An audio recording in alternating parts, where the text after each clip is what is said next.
What is going on, guys? Bruin Steel here, and I'm joined by Canadian Yorker, and today we are recapping the WWE Friday Night Smackdown that took place February 28th, 2025, and it took place in the Social Bank Arena in Toronto, Canada, and it is pretty late for this video. Elimination Chamber happened yesterday, so we're kind of late. I was out of town, but we are recapping the Friday Night Smackdown that happened before Elimination Chamber, which was this past Friday night in Toronto, Canadian Yorker's homeland. Canadian Yorker, how's it going tonight? Good, good, it's pretty good. Can't wait for Elimination Chamber. Lots going on. It's exciting, and there's so many things happening. And I mean, it's just Friday Night SmackDown. It's just the chef's kiss before Elimination Chamber. Well, Elimination Chamber already happened, so you don't have to be excited about it. Yeah, let's get started. Let's get started with Friday Night SmackDown, was this past Friday. Toronto's own Trish Stratus makes her entrance and gets on the mic. Trish Stratus thanks Lillian Garcia for the intro and asks what year it is with The Rock around in her wrestling tomorrow, but she couldn't think of a better place for it than her hometown of Toronto. She calls out some kid's dad in the front row for having a poster of her in heels and crawling and says when she wrestles tomorrow, it'll be the first time her kids who are in the front row will get to see her wrestle live. Um, to be back here celebrating her 25th anniversary and mix it up with the next generation is incredible to her, and she is beyond excited to be teaming up with someone who has been taking the woman division by storm, Tiffany Stratton, she gives a big introduction. Tiffany Stratton makes her entrance. She said it's Trish G time and Tiffany time, and shows off their matching Maple Leaf sweaters. I don't know hockey. That's what they said. They throw their jerseys into the crowd and talk about how it's they are because they'll be hanging out a lot. That's why they're going to beat Candice LeRae and Nia Jax tomorrow. They get interrupted by Chelsea Green and Pimper Niven. Chelsea Green said this is a smooth fit and no one's wants dumber hogging the airtime. Shut the fuck up. She deserves the airtime as the WWE Women's United States Women's Champion. She calls Canada a dump and says her life only got better when she left and she honored to represent the people of America because they're better. Stratton challenged her. Chelsea says that she can't because she has plans. Yeah, coward. And Trish calls for Nick Aldis to send a referee. Green tells Nick Aldis not to dare send a referee. A referee runs down, ending the opening segment. Yeah, I'm kind of happy that Chelsea Green and Tiffany Stratton happened because I was like screaming at the TV. And it's like, go get her, Tiff. Kick that fucking pathetic ass. Kick her ass. And honestly, I don't know how I feel about the Leafs because it's my Bruins kind of rivals, but. I mean, that's the team that Canadian Yorker has to cheer for, but he's a Canadian fan. So, what are your thoughts on the opening segment? Well, first of all, the Canadians are my rivals as well, my most bitter rivals after the Bruins. But I said we both have a shared rival. That's the Toronto Maple Leafs, even though I'm not a Toronto Maple Leafs fan, that I'm from Toronto. I am a Canadian fan, so I gotta show, gotta be a Canadian fan for life. But on to the match between Chelsea Green and Tiffany Stratton. Yeah, I do agree that Tiffany Stratton does deserve that time because she is the women's world heavyweight champion, and Tiffany Stratton is the United States champion. So Tiffany Stratton definitely holds more weight and deserves to have the time. So nothing that Chelsea Green can do unless he drops her belt and actually challenges Tiffany Stratton for the belt, which may or may not happen. I don't think Chelsea Green wants to challenge Tiffany Stratton to a match anytime soon. But it is what it is. It's great that Tiffany and Trish Stratus got the win over Chelsea Green and Piper Nivens. Um, but we'll have to see, well, who's going to be the challenger for Chelsea Green now that Meechin is not challenging her. So it's going to be interesting to see who's going to be her next challenger. As for Tiffany Stratton, she's going into Elimination Chamber red hot. All right. Moving on to the first match of the Friday Night SmackDown, we got Chelsea Green versus Tiffany Stratton in a one-on-one match. The match is already happening. Green saluting, but Stratton counters with a small package, sliding reverse STO from Chelsea, sets up a rear chin lock. Tiffany gets out Near fall, countered the inverted Alabama slam, dodged a double stomp. Green hits a Rough Rider. Nope. Kill switch, reverse, fiddly roll, double stomp. Niven puts her girl out, but Trish Stratus runs around to smash Pimper's face into the apron. Tiffany Stratton senton and McCon to the floor to wipe the heels out. Back inside, she gets the moonsault set up, but Candice LeRae and Nia Jax show up to attack Trish. They turn their ires on Tiffany. Tiffany Stratton wins by disqualification. Fuck! Apparently, I wanted to see Tiffany Stratton whoop that ass, but no. Candice LeRae and Nia Jax's pathetic ass had to ruin the fucking match. They brawl continues until Trish manages to recover and Tiffany helps her take out Nia out. Candice laid out, but not Jax, she saved her from the moonsault. So yeah, a really good match ruined. I wanted to see Tiffany Stratton whoop Chelsea Green's ass, but no, stupid Candice and Jax had to ruin that. So yeah, hopefully next time Tiffany Stratton whoop that ass. So what were your thoughts on the Tiffany Stratton and Chelsea Green match? Well, Tiffany Stratton didn't get a chance to beat Chelsea Green one on one fair and square, and Chelsea Green definitely was saved by Nia Jax and Candice away. Excuse me. So she was saved by them from getting losing the match essentially, and by with Nia Jackson, Candice LeRae getting involved, it actually helped Chelsea Green to basically get away with it, basically, and that's the best that happened in regards to Chelsea Green and Tiffany Stratton. Maybe we'll see more from them both in the future. Um, Let's see what happens when once Tiffany Stratton clears the business that she has with Nia Jax out of the way. Maybe she will go after maybe Chelsea Green will be coming after Tiffany Stratton to try to see if she can get the belt. All right, so moving on to the next match, we got a WWE United States Championship number one contender tournament first round match. It was announced by Nick Aldis that there's going to be a United States Championship tournament to decide who will be Shinsuke Nakamura's next opponent. Obviously, LA Knight was already the number one contender, but Nick Aldis went ahead and did a tournament anyway. So first matchup is Andrade versus Jacob Fatu. All I can say is big rip to Andrade. Chops into the corner, whipped across. Andrade with a flare flip and then a diving crossbody to the floor. Frankensteiner up top. Moonsault over the post and to the floor. Andrade with a kip up, fired up, but Fatu drops him with a lateral. Sidestep the hip attack. Roadhouse kick connects. Andrade willing life back to himself. He hits the stutter moonsault so close. Jacob Fatu turns up the heat. A couple of quarter hip attacks. Then Peller connects. Jacob Fatu hits the double jump moonsault on Andrade. Jacob Fatu defeats Andrade by pinfall to move on to this United States tournament. So, what are your thoughts on Jacob Fatu defeating Andrade in this United States number one contender tournament? I could definitely say that Andrade, um, he is a fighting guy. He just went down swinging against Jacob Fatu, and you know how dominant Jacob Fatu has been, dominant and dangerous, and just an amazing wrestler.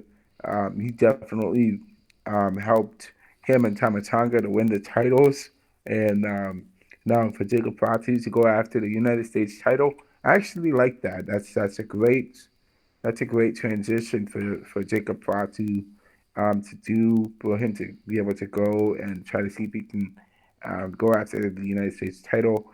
Unfortunately for Andrade, Andrade has had the numerous opportunities to go for the U.S. title, so I think he could definitely go forward and challenge and be challenge Braun Breaker for the Intercontinental title. I'd love to see Jacob Andrade be able to go for the Intercontinental title in the future. So I have to see what happens with that going forward. And also, Jacob Fatu is great. It's a great pickup win for Jacob. So we'll see how he's gonna do going forward in the tournament. All right, so moving on, we got Drew McIntyre making his entrance. I think it was was it Damien? Wait.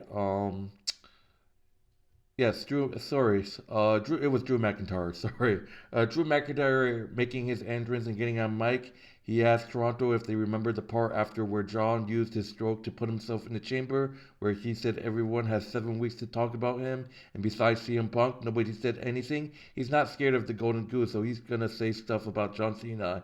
He sits cross-legged on the announce table. Get it? He said he can't help but wonder what 2010 Cena would say about 2025 John Cena. He starts with some poopy joke and then rip into himself for leaving for Hollywood and get his giant ass bald spot that deserves his own zip code. He used to be scared of John, not physically but politely because he could end careers like a snap, but not anymore because at Elimination Chamber he's going to bury him.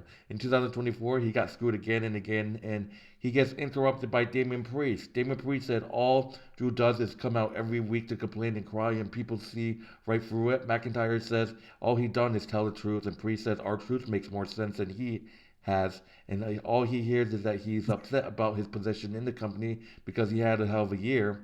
Damian goes over his great year. He won the title at WrestleMania, but got cashed in on because of his obsession with CM Punk. At Money in the Bank, he won and tried to cash in and got pinned because of his weird obsession with Punk. McIntyre said he doesn't have a weird obsession. Damon tells him to look how he's sitting, and Drew says he throws the pipe bombs now. Priest says that he's going to take pride in pinning his ass tomorrow, and that gets Drew to stand up. Damon says the last time they were in this building, he dropped his ass, and he's like a reminder that he can step into the rope and they'll do it again. Um, McIntyre makes get to get McIntyre makes to get in the ring. They get interrupted by Seth Rollins. Seth Rollins calls the three amigos back together at the scene of the crime, reminiscing about Money in the Bank, and he figured out he'd come out here and join the fun. He has specific memories of the night of questionable officiating and CM Punk hiding under the ring, and this guy was the worst cash in of all time, and how he would have beaten Priest ass for the title without all that. Um, but he's not here for the past, he's here for the future, and he has news for these morons. It's not the same Seth Rollins who hopped into WrestleMania last year, and that means is that they don't stand a chance. They get interrupted by CM Punk because it's not like the wrists are aching and I could really break. He gets on the mic from the ringside and wonders where to begin. If you don't mind, CM Punk chants break out. He starts with Rollins, who he feels as good as he looks. He's of a mitten, and Punk is going to cook him tomorrow. He said he has no particular issue with Priest, but if they start the match tomorrow, no quarter ass and none given, he will be collateral damage. It's his WrestleMania, and if he has to beat all of them to get there, he will. And now someone's buying souls. If you believe in souls, and he knows Drew does because he's one time prayed for his diminished, but he doesn't have a soul to sell because CM Punk snacked it at Hell in the Cell. Everyone here better get real serious fast, and you're dealing with Hell in the Cell CM Punk tomorrow. So if you wake up tomorrow and don't feel like showing up like John Cena, he understands. This isn't about them, it's about him. Rollins said Punk will main event over his dead body. Priest has a line about Drew complaining on the internet. Seth says Punk chants will die tomorrow with his WrestleMania dreams. John Cena's music plays, but that rebroted Logan Paul showed up instead. So Logan Paul playing mind games, coming out in John Cena's theme song, which was hilarious. He says Cena doesn't care about you, and you can't see John, but you can't see him. He complains and complains about Cena not showing up, and then he calls Rollins a peacock who dresses like he lost a bet, like if Lady Gaga threw up on a coat hanger, and Drew congratulates he's right at home, not being able to win a championship. He's going to be honest with Damien. Logan said he barely knows anything and he's irrelevant, but he did hear that he used to be a world champion, which goes to show you can have Priest standing in the middle of that ring, and he's the answer to WWE players. He wishes he could see Punk right through when Punk tells him if he dares to be this boring tomorrow, he'll be in for it tomorrow. Logan said CM Punk has a stupid impression, he'd love to smack it off again, and he beats a hasty retreat as Punk chases after him, so that's hilarious. So what are your thoughts on that segment with all the Elimination Chamber contenders? Wow, there's a lot of things that were said, and I mean, CM Punk, and I mean Seth Rollins and Damian Priest, Drew McIntyre. I think, in all honesty, that Drew McIntyre should be the one to win Elimination Chamber, but it just seems like he can't get out of his own way, and I just got a feeling that Drew McIntyre is going to be messed up by none other than Damian Priest because Damian Priest did mess him up in at the Royal Rumble. He eliminated him at the Royal Rumble. He probably will eliminate him again at the in the Elimination Chamber, which Drew McIntyre just has to watch his back. I don't get why this guy Drew McIntyre, he's been screwed over. He just keeps getting screwed over. He got screwed over by Roman Reigns. Now he's getting screwed over by Damian Priest. He has to watch his back with Damian Priest because Damian Priest is gonna just get him out of there as fast as possible. Seth Rollins, I mean, I believe it's like a tie between Seth Rollins and Drew McIntyre to see who is the most obsessed with CM Punk. Who is the most obsessed with CM Punk? And right now, it seems that although Drew had his moments where he said he was obsessed with CM Punk, it seems like Seth Rollins definitely took the cake and is more obsessed with CM Punk than Drew is, and not in a healthy way. So it's just showing that these guys don't like each other. They're just doing anything they can to mess each other up.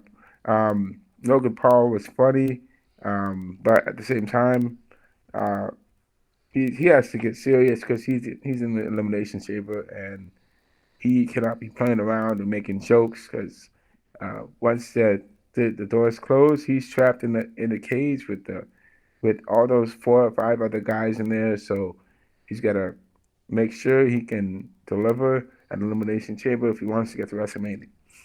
All right, so moving on to the next match, we got another WWE United States Championship number one contender tournament first round match. We got LA Knight squaring off with Santos Escobar. You know the history between these two men. Obviously, they despise each other. Collar and elbow, dirty break with a shove from Escobar struggling in a headlock. Shot off shoulder block. Knight with a drop down and a knee lift. Hot shot from LA sets up a side effect. Nobody home on a dive and Santos blasts him with a drop kick. Back body drop to the apron, hanging Knight's neck over the top rope. Back inside, LA passes him to the floor. Off the rope, Escobar sidesteps, action on the floor. Whip reverse and Knight goes hard into the steel steps. Trading chops with the abandoned Knight, backs him up with punches, and Escobar kicks his leg out of the leg. LA with a jumping neck breaker, near fall, whipped reverse. Santos gets a boot up to the corner and sings him into the turnbuckles. Knight on the comeback, elbow drop fired up, BFT denied. Santos gets him into the corner, a few kicks, sidesteps the charge. LA Knight puts boots into him in the turnbuckle, out of the corner. Drop, toe hold, puts Knight face first into the bottom turnbuckle, setting him up, talking for position. Avalanche Frankensteiner for two. Ends there from the apron, slingshot sent on, but LA counters. BFT out of midair. Um, LA Knight hitting a really, really nice BFT with a countered on Santos Escobar. LA Knight defeats Santos Escobar by pinfall to move on in this United States Championship tournament. And all I can say is Santos Escobar just can't beat LA Knight. LA Knight defeats Santos Escobar by pitfall to move on to the triple threat match that they're having tonight to decide Shinsuke Nakamura's opponent. So, what are your thoughts on LA Knight defeating Santos Escobar once again? I think that Santos. I mean, I believe Santos definitely needs a push, man. I mean, this guy was actually the candidate to go into the United and get the United States Championship, but he just could not. He didn't get the United States Championship. So I would love to see Santos Escobar get his push, man, because he definitely needs a push. And it would have made sense if we could have Andrade versus Santos for the for the for the to be the contender for the United States title, which would make things interesting. But it's unfortunate that Santos lost. LA Knight won, so this is going to be really interesting. LA Knight definitely wants to have the chance to get his championship back, and that's what he's going to do. So it's going to be a really uh, interesting uh, situation with the United States Championship tournament going forward. All right, so moving on, we got a short segment with Sami Zayn. Didn't want to talk about it. a lot. Sami Zayn said he and Kevin Owens have been through a lot, and Owens have been doing a lot of running and hiding, but he knows for a fact that he's in Toronto tonight, and he's standing in the middle of this ring right now. So if KO has to say something, he's inviting him to come and say it out of respect for everything they've been through. Kevin can say his final piece, and they say his, and then after tomorrow, there'll be nothing left to say. Owens' voice references that we cut to the arena where the show has been happening tomorrow with Kevin Owens standing in an empty ring there. He doesn't want anything to happen to Sami Zayn's neck, and he says that he takes it all from in here. They fought up and down Ontario, but never in an arena like this. He said he's not the bad guy, and anything that happened to Sammy here, he fully deserves. After tomorrow night, when Sammy is stuck in a wheelchair, career over, unable to provide for his family, he needs him to know that he will not help them. He will watch them suffer because this is all Sami Zayn's fault. Sami Zayn says he knows it's not the tough guy's thing to admit you're nervous before a fight, but he has to admit he's nervous to the pit of his stomach. But he's not nervous about what might happen to him, but what he might do to Kevin. That's Owen's mother and father and his wife and his kids are not going to be able to forgive him. But if they can't forgive him, he's ready to live with that because he's prepared to end Kevin Owens. KO says the only thing left to say is see you tomorrow night, and that's that. So short segment between Kevin and Sammy. Any thoughts before we move on?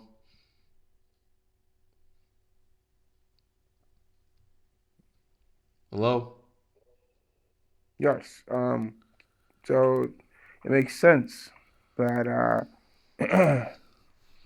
that this would happen for uh, Sami Zayn to be facing Kevin Owens, and it's going to be interesting with what happens with this unsanctioned match, and it's going to be a bloody match, and you know, I think that Kevin Owens and Sami Zayn are not going to be making out of this, not walking home in one piece. They're going to be pretty beat up and battered, and they're going to definitely need medical attention after the match goes on. So, first of all, we just got to wish them well. May the best man win, and we'll see how things go going forward. All right. Moving on to the next match, we got the third and final WWE United States Championship number one contender tournament first round match. We got Braun Strowman versus Carmelo Hayes. Action quickly to the floor, Strowman knocks Hayes to the floor and then throws him back inside, but Tama Tonga appeared to run interference. Solo Sikoa smashes Braun with a chair, but the monster shrugs it off and whops him with the chair. Strowman throws him over the desk and goes back inside. Carmelo Hayes taking a book out of Eddie Guerrero's cheating on ways. Guerrero puts his best Eddie Guerrero, and referee turns around just in time to see Braun holding the chair. So a Eddie Guerrero bitch move right here. You've seen Eddie Guerrero always likes to cheat. Carmelo Hayes gets away with it.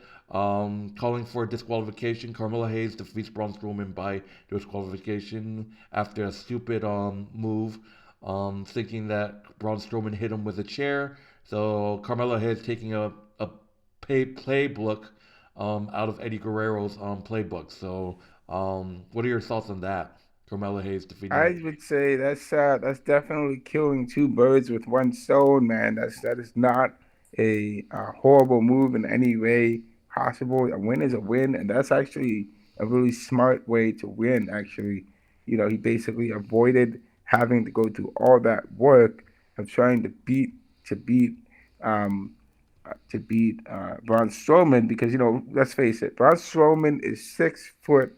He's like 7 feet tall, 6 foot 8, 6 foot 9. Dude must be like 300 pounds. And Carmelo Hayes is what 6'1" or something, 6 feet.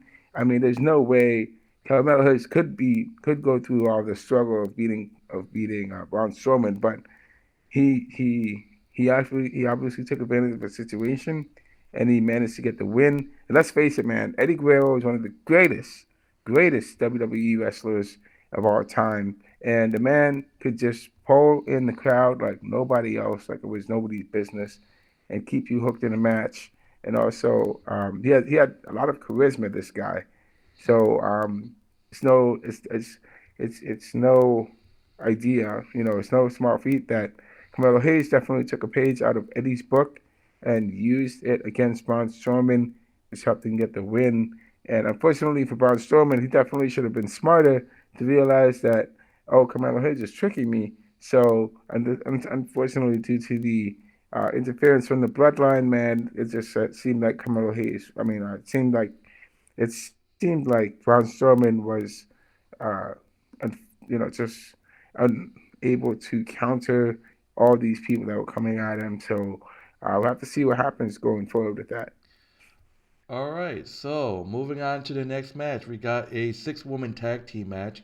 We got we got Bailey, Bianca Belair, and Naomi versus Judgment Day, Liv Morgan, Raquel Rodriguez, and Roxanne Perez.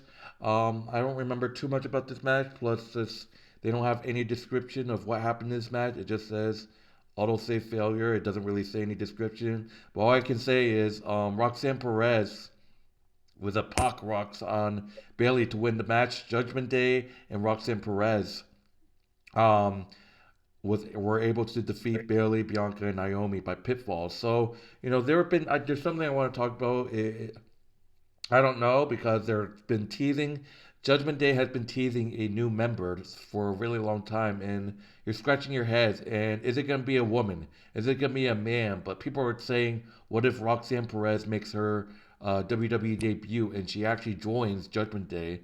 I mean, imagine if Roxanne joins Judgment Day. I mean, I'm not gonna lie, she looks really good next to Raquel and Liv. So, they've been teasing a new member for Dom has been teasing a new member, so I don't know. But what are your thoughts on Bailey? I mean, excuse me. What are your thoughts on Liv Morgan, Raquel, and Roxanne defeating Bailey and Bianca and Naomi? I think well, let's just face it. For Bailey, Raquel, Naomi, and it's unfortunate that they lost this match because they're facing Raquel, Liv, and Roxanne. So I would say it's the day before Elimination Chamber, so it would kind of make sense that they're all facing adversity here, and these are all ladies that are qualified for the Elimination Chamber. So the better team won, and that was like Roxanne, Liv, and Raquel. So it makes sense that they're there.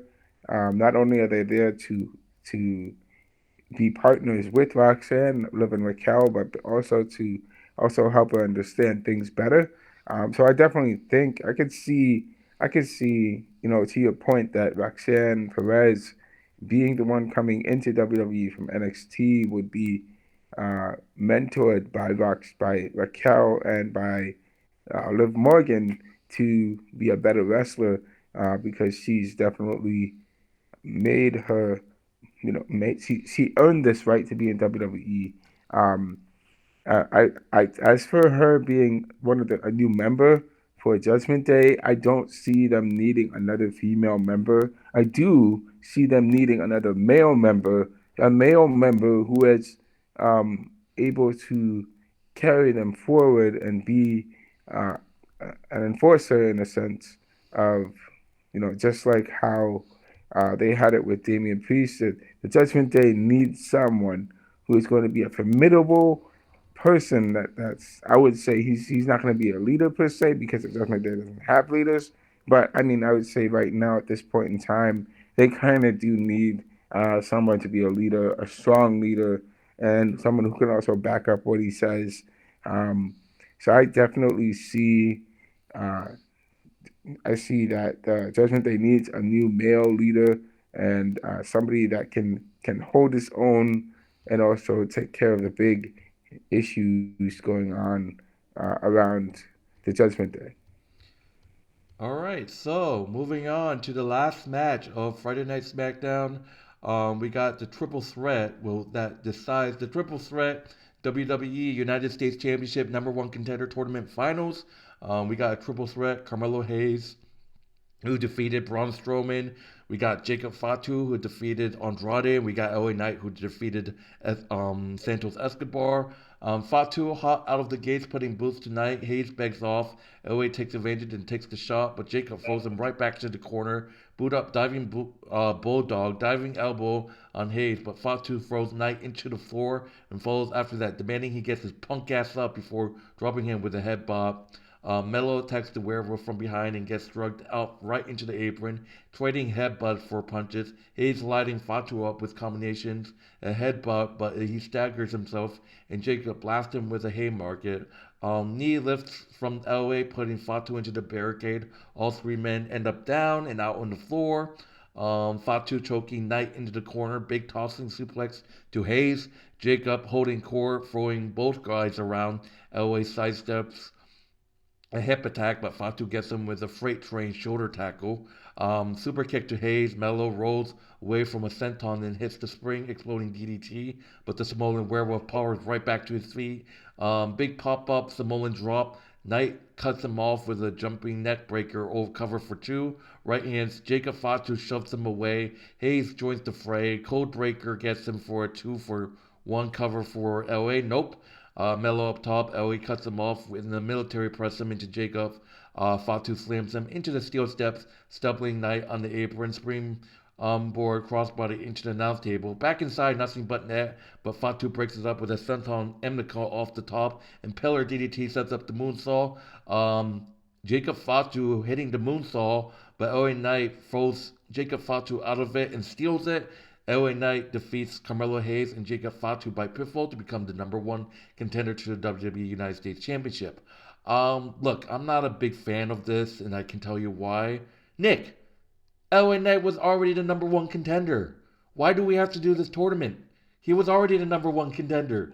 Why did you do this tournament, Nick? I mean, he was already the number one contender. Like, what was the point of this if LA Knight was going to win again?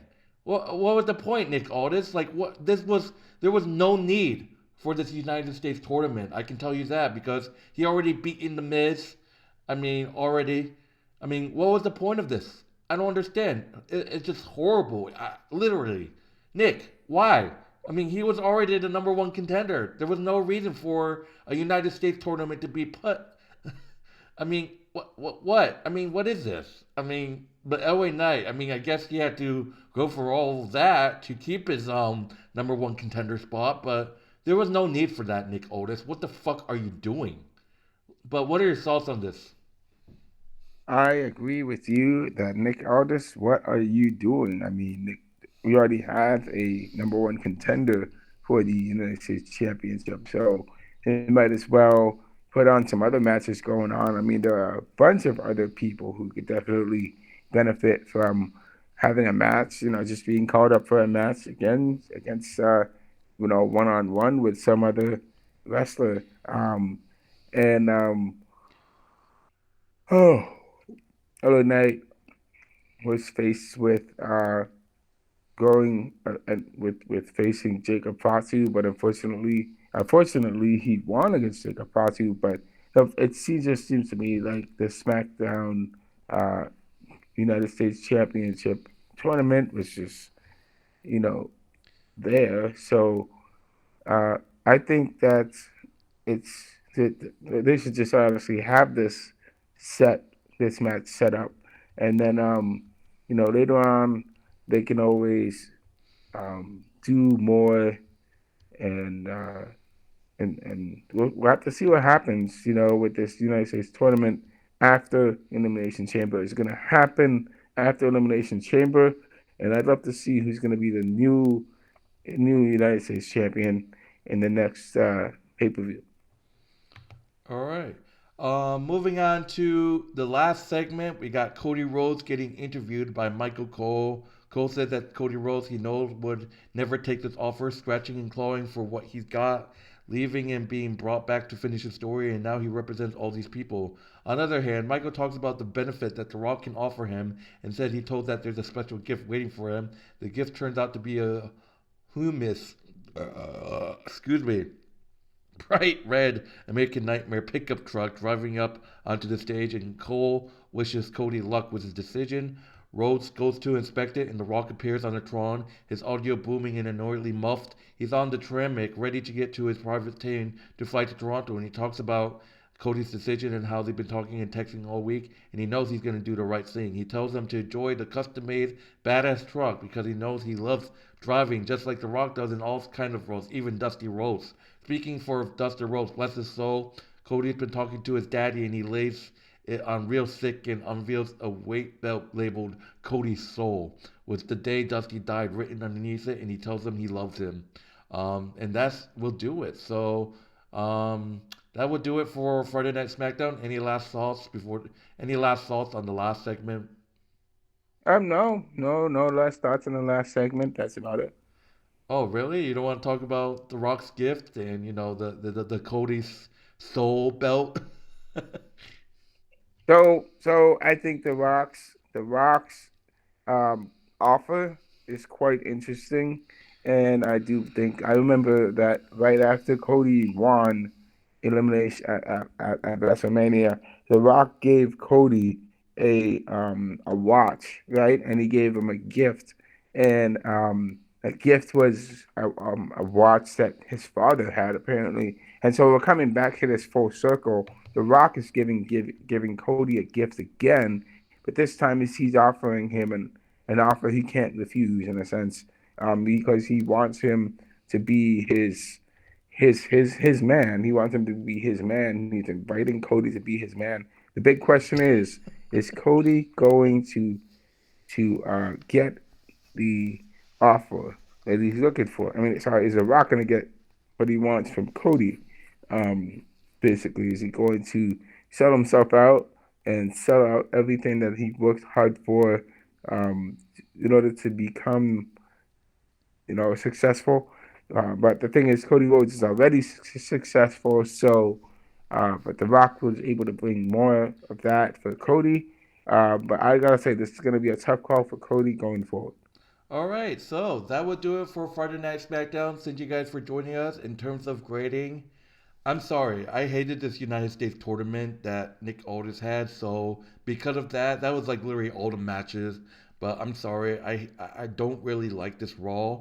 I mean, excuse me. I didn't really like the SmackDown. In terms of the whole other segments, I give this show a the segments were great, but there was no need for this United States tournament, Nick. There was no need. Because of that, I just didn't like it. I was not a big fan of it. Because of that, I'm giving this show a pretty low grade. Not too low, because I enjoyed the segments with, obviously Seth, Damian, Logan, Drew. So I'm gonna give this show a C plus. I'm gonna give this show a C, for the fact that, yeah, I mean, there are definitely some things that need to be um, done better. So the fact that there's the United States Championship tournament, it really wasn't needed because Elena is already the United States champion, United States um, person with the most trees. Sorry, with the most championships. So I mean, here's the thing, Nick Aldis, you got to do better on the next SmackDown, and it's gonna you have to do better. So I gotta see. We'll see what happens with that going forward. All right, so that will do it for Friday Night SmackDown. Thank you guys for watching. My name is Bruin Sales. This is Canadian Yorker. Like, subscribe. Check out Canadian Yorker's YouTube channel. Link will be in the description, as well as our WWE Wrestling Bros channel. Link will be in the description as well. And Canadian Yorker has uploaded some videos on there, I believe, so be sure to check those out. But my name is Bruin Steele. This is Canadian Yorker. Take it easy. Enjoy the rest of your night, and we'll see you guys in the next broadcast. Take it easy. Enjoy the rest of your night. See you guys later. Good night. Good night.